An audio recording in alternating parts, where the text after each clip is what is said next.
Your brain does not defy the laws of physics. Everywhere in your brain are neurons that are firing. All of those neurons are made up of proteins, and all those proteins are made up of atoms, and none of those atoms can violate the laws of physics. So every single thought that you have is an extension of a neuron firing. So now when we're talking about depression, I want you to think about it with this model. Mental illness is not just one thing. We need to split it up into three organs. We have your brain, where all your neurons are sitting. Then we have your mind, where all your thoughts are hanging out, and then we have your person. This is you.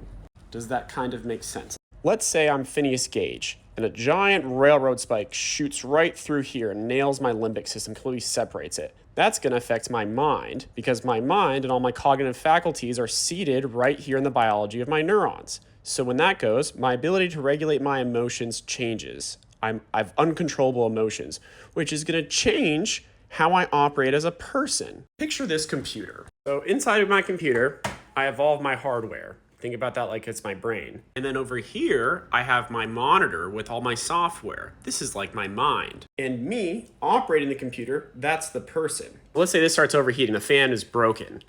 That's gonna cause this to start getting buggy. And when this starts getting buggy, me, the driver, is gonna have to find ways to compensate. Maybe I compensate by opening up only a couple tabs so it doesn't get as hot, because the brain or the computer can't handle it. But when the computer heats up, that's not a moral failure of Preston. Preston's just finding a way to compensate. Just like how here, injury to the brain leads to dysfunction of the mind, leads to maladaptation of the person. But just because all of this is rooted in neurons firing does not mean all treatments are going to be biologic. Let's say this person is not fulfilling their psychosocial needs. They have poor relationships, they have no agency or a sense of purpose. That's going to cause a lot of poor thoughts. Their emotions are going to be downtrodden. They're going to have negative automatic thoughts. Their subconscious is going to be tormented. And when that happens to your mind, what we find is that it causes biological damage here. Serotonin hypothesis, time out, please. Oh, it's just a chemical imbalance. You just need a little bit more serotonin. We can boost your serotonin and that will help. Treating depression is not repleting deficient serotonin. Just because Tylenol helps me with the pain does not mean I have a Tylenol deficiency. Does that make sense? Increasing serotonin is a path to help with neuroplasticity and improve mood, but decreased mood or these changes don't come from a lack of serotonin.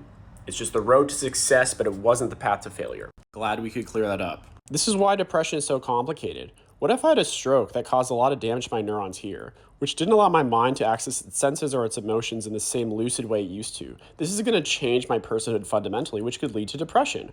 Or let's say I have lots of automatic negative thoughts and a poor sense of self. That's going to affect my personhood and my biology. So when you treat this stuff, it's important to figure out where it's coming from and then do a multimodal therapy. We can increase serotonin here, and that will help with neuroplasticity in response to things like therapy. Therapy will help us feel heard. It will also give us tools to manage our emotions, and then we can support ourselves socially. All this stuff works together to be the most effective thing possible. It's the same syndrome that comes from different places. Because that person who's depressed from unmet psychosocial needs, if we just met their psychosocial needs, their depression would likely alleviate. Maybe it wouldn't completely, but it would do a lot more than just throwing Prozac at someone who lives under an overpass. And on this app, all the time, I see people fighting in one camp or the other. Oh, you don't need meds. You just need to touch grass. Well, touching grass would be helpful. But meds are also helpful. All of this stuff is affecting all of it. Oh, you don't need meds. You just need therapy. Well, both will help, dude. And so will getting a dog. And this isn't profound either. This is just the bio-psycho-social model, which is what we pretend to use every time. It just doesn't always pan out that way.